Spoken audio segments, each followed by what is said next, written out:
मग कोता खेव देणे, वार्तेवरील धावणे, सडी फडेसी खेळणे, नागासी ते। वैसा करना तो उसी प्रकार का होगा जैसे कि भाले के अग्र को आलिंगन करना, डोरी पर तोड़ना, फन वाले नाग को खाली शरीर से अर्थात कोई भी शस्त्र हाथ में लिए बिना खिलाना होता है। तैसी कर्मे दुवाडे, जन्मांतराची कडे, दुर्मेळावे येवडे, कर्मा माझी। उसी प्रकार ब्रह्म नाम श्रद्धा रहित किए हुए समस्त कर्म बड़े घातक होते हैं। इन कर्मों में पुनर्जन्म की ओर ले जाने वाले इतने अधिक कुयोग होते हैं। ना विपाये उजू होये, तरी ज्ञानाची योग्यता लाहे, एरवी येणेची एके जाये, निरयासी। अथवा कभी एकाध समय यदि दैवयोग से यथाविधि कर्म संपन्न हो जाए तो उसमें ज्ञान पाने की पात्रता आ जाती है, अन्यथा इसी एक कर्म के द्वारा मनुष्य नरक में जाता है। कर्मी हा ठावो वेरी, आहाती बहुहा अवसरी, आता कर्म ठाकैची वारी, मोक्षाची येथ। कर्म के यथासांग संपन्न होने के रास्ते में इस मर्यादा तक अनंत अड़चने होती है। ऐसी अवस्था में अब कर्मनिष्ठों के लिए भला मोक्ष की बारी कहाँ से आ सकती है। तरी फिटो कर्माचा पांगू, काकी जो जो आघवाच त्यागू, आदरी जो अव्यंगू, संन्यासु तो। इसलिए कर्म का संग टूट जाए अथवा जो कर्म का संपूर्ण त्याग किया जाए अथवा सर्व दोष रहित जो संन्यास है उसी का आदर किया जाए। कर्म बांधेची कही, भयाची गोठी नाही, ते आत्मज्ञान जिही स्वाधीन होये। ऐसा यदि हो जाए तो कर्म कब और किसे बांध सकता है। भय की तो वार्ता ही नहीं रहेगी। जिनके योग से वह आत्मज्ञान हस्तगत होगा।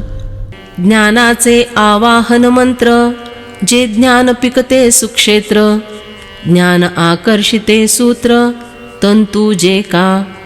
जो ज्ञान को पुकारने वाले मंत्र है, जो ज्ञान रूपी फसल पैदा करने वाली उपजाऊ बाग है, अथवा जो ज्ञान को खींच लाने वाली डोरी के तंतु है, ते दोन्ही संन्यास त्याग, अनुष्ठोनी सुटे जग, तरी आता हेच चांग, व्यक्ति पुसो। वे दोनों संन्यास और त्याग है। उनका आचरण करने से लोगों को मुक्ति मिलती है। तो फिर इसी का स्पष्टीकरण ठीक से पूछता हूँ।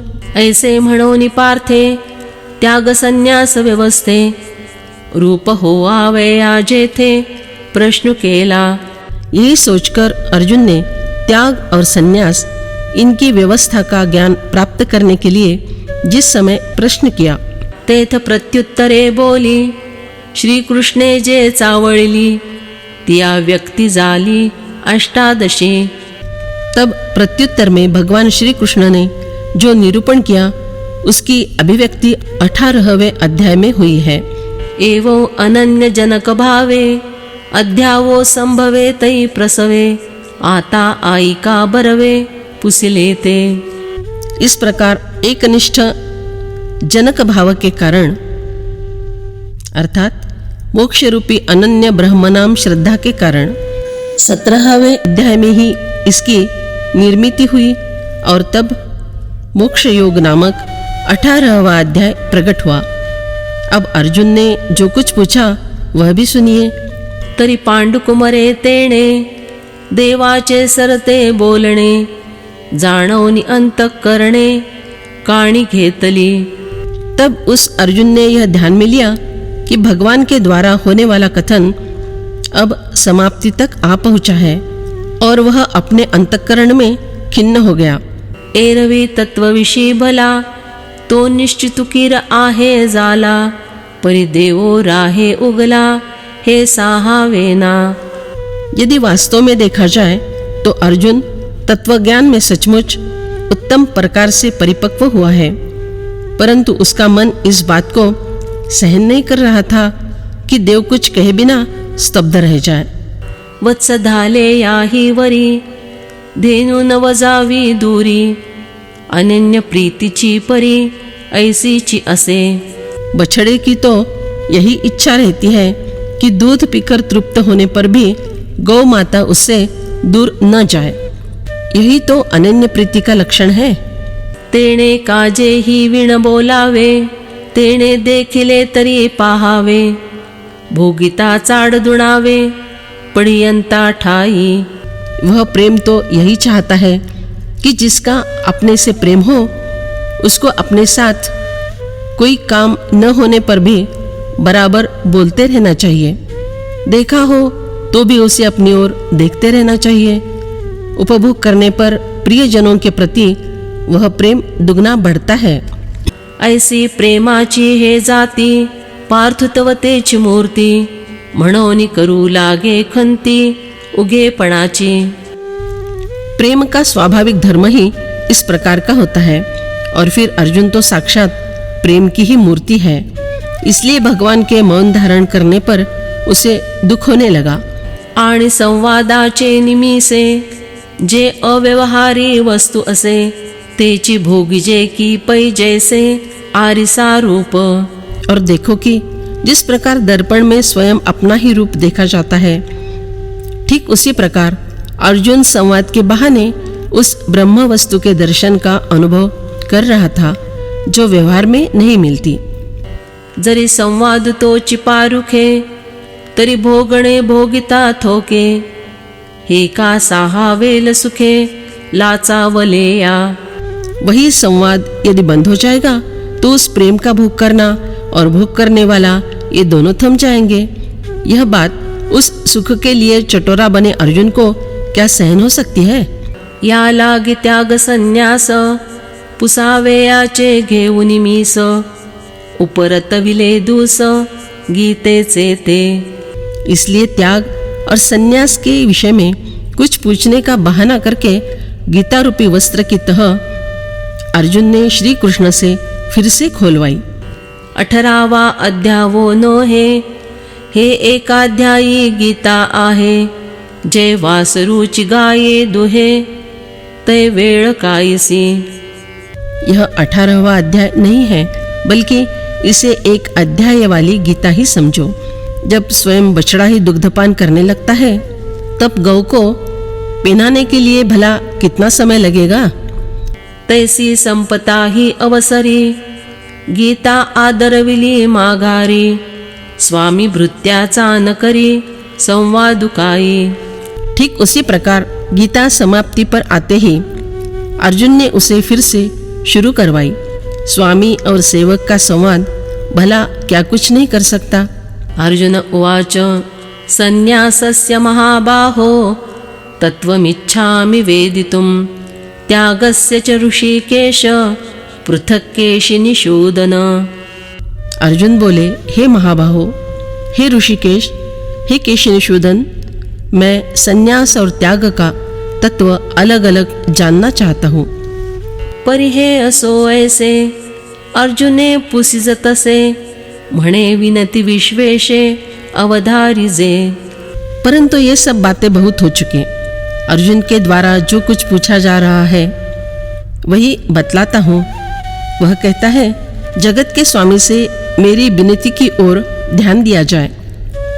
हाजी संन्यासु आणि त्यागू, या दोहो एकी अर्थी लागू, जैसा सांगा तू आणि संगू, एकचिते। क्यों जी, जिस प्रकार सांगात और संग इन दोनों का वह अर्थ एक ही है, उसी प्रकार संन्यास और त्याग इन दोनों का क्या एक ही अर्थ से संबंध है? तैसा त्यागे आणि संन्यासे, त्यागुची बोली जत असे, आमचे नितव मानसे, जाणिजे हा। उसी प्रकार मेरा मन तो यही जानता है कि त्याग से और संन्यास से कर्मफल का त्याग ही बतलाया जाता है। ना काही आथि अर्थ भेदू, तो देव करुत विशदू, एथ म्हणे मुकुंदू, भिन्न छुपई है। अथवा इन दो शब्दों में यदि अर्थ का कोई भेद हो तो देव उसे स्पष्ट रूप से बतला दे। इस पर देव कहते हैं, कि देखो ये दोनों शब्द भिन्न अर्थों के होते हैं। श्री भगवान उवाच काम्यानां कर्मणान्यासं संन्यासं कवयो विदुः सर्वकर्मफलत्यागं प्राहुस्त्यागं विचक्षणाः। श्री भगवान बोले, कई विद्वान काम्य कर्मों के त्याग को संन्यास समझते हैं और कई विद्वान संपूर्ण कर्मों के फल के त्याग को त्याग कहते हैं। तरी अर्जुना तुझ्या मनी त्याग संन्यास दोनी एकार्थ गमले हे मानी मीही साच। तो हे अर्जुन, तुम्हारा मन यही जानता है कि त्याग और संन्यास ये दोनों शब्द एकार्थी है और मैं भी यह बात सच मानता हूँ। किरही दोही शब्दी त्यागुची बोलीजे त्रिशुद्धि परिकारण एथ भेदी एतुलेची। सच में इन दोनों शब्दों से बेशक त्याग ही बतलाया जाता है, परंतु यहाँ इनके अर्थों में भिन्नता होने का कारण यही है कि जे निपटोनी कर्म सांडिजे ते सांडणे संन्यासु म्हणिजे आणि फळ मात्र का त्यजिजे त्यागुतोगा। जो कर्म एकदम मूल से लेकर निशेष त्याग दिया जाता है उस त्याग को संन्यास कहा जाता है, और जहाँ केवल कर्मफल का त्याग किया जाता है, अरे वह त्याग है। परिकोणा कर्माचे फळ सांडिजे कोण कर्म केवळ हेही सांगो विवळ विमल चित्त देपा।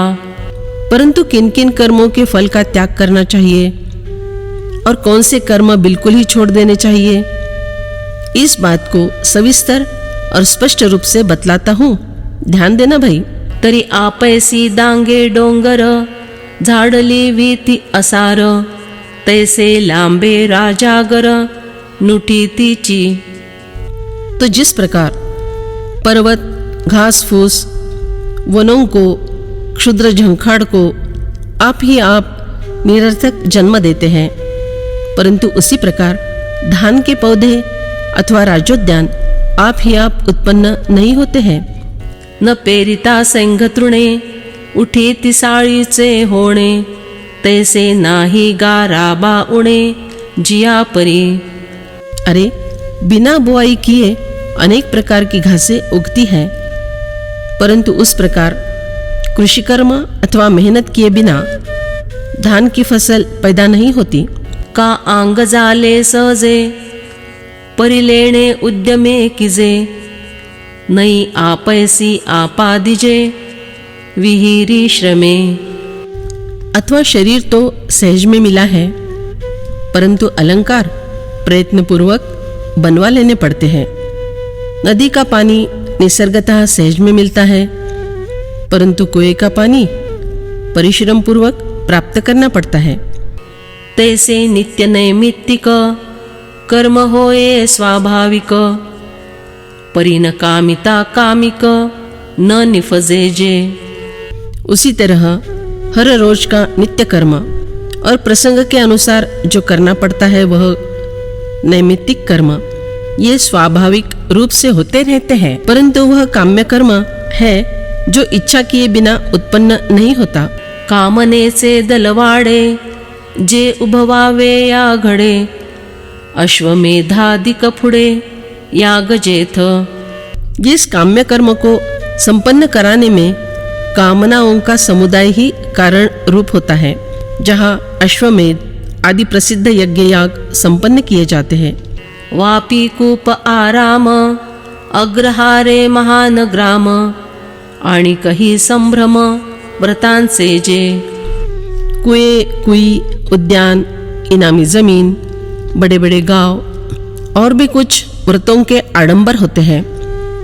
ऐसे इष्टापूर्त सकळ जया कामना एके मूळ जे केले भोगवीची फळ बांधवनिया। इस प्रकार के ये सभी इष्ट और पूर्त कर्म हैं जिनका मूल कारण एक भोग्येच्छा यही है। इसलिए किया हुआ कर्म बंधन में बांधकर उसका फल भोगने के लिए विवश करता है।